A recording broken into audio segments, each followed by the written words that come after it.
আসসালামু আলাইকুম ভিউয়ার্স, আশা করি সবাই ভালো আছেন।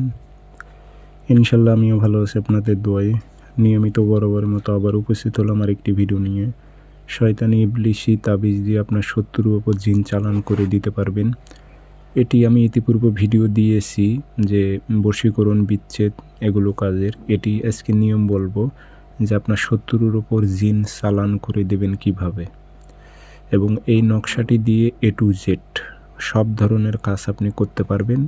আর কোনো ব্যক্তি যদি এই নকশা দিয়ে কাজ করতে না পারে তাহলে তার দ্বারাই আর কিছু হবে না, সে যেন এই লাইনটা যেন ছেড়ে যায়।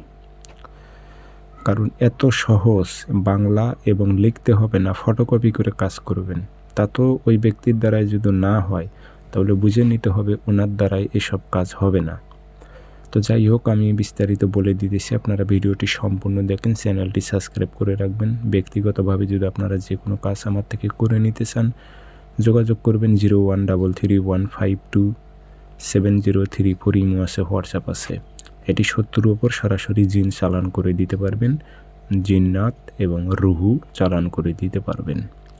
তাবিজটি যে কোনো দিন ফটোকপি করে আনবেন। শনিবার মঙ্গলবার সকালবেলা সূর্য ওঠার 5-10 মিনিট পর কাঁচি দিয়ে সুন্দর করে কেটে নেবেন। নিয়ে উল্টা পৃষ্ঠে নাম লিখে দেবেন, অমুকের ছেলে অমুক ধ্বংস হোক, অথবা অমুকের ছেলে অমুক রোগান্ত হোক, এইভাবে উল্লেখ করে দেবেন। দিয়ে আগরবাতি ধোয়া দেবেন, আতর একটু ভরাই দেবেন, দিয়ে লোয়ার মাদুলিতে ভরে তাবিজটা শ্মশানে গাড়াই দিয়ে আসবেন। যতদিন শ্মশানে এই তাবিজ থাকবে ততদিন ওই ব্যক্তির ওপর আত্মা, রুহু, জিন্নাত চালান হয়ে থাকবে, ওনাকে কষ্ট দেবে, উনি বিভিন্ন প্রকারের রোগে আক্রান্ত হবে, কিন্তু চিকিৎসা নিলেও ভালো হবে না। শ্মশান থেকে তাবিজটা উঠিয়ে নিলে আবার ওই ব্যক্তি সুস্থ হয়ে যাবে।